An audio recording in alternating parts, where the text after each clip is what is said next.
Shopping locally is becoming more and more popular in our city. Our reporter Jaylene Hollahan attended the launch of the new Gifted Catalogue filled with local businesses in Edmonton. They went through a process to figure out who they wanted to pick, and luckily they picked mine.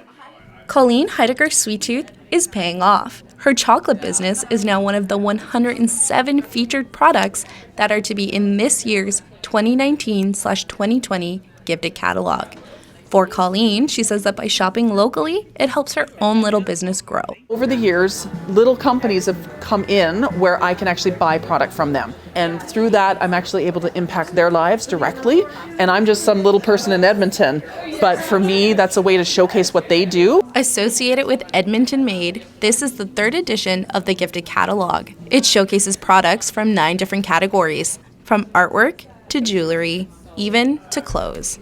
95% of businesses in Edmonton are small businesses, and so essentially they're the backbone of our economy, and the more that we support them, the more that they can help grow our economy. They provide jobs, and so it's really important for us to be going to these shops and shopping from them directly. Edmonton Made supports local businesses by telling their story with hopes to encourage more people to shop local, and vendors are grateful for events like these to showcase their work.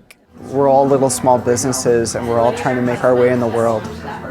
But we're all very supportive, and I'm very appreciative of the people in Edmonton for being so supportive of my business. Whether you want a wooden diorama of our city or mugs that show our uniqueness, you can support local businesses too by shopping online at edmontonmade.com or by picking up the new Gifted Catalogue.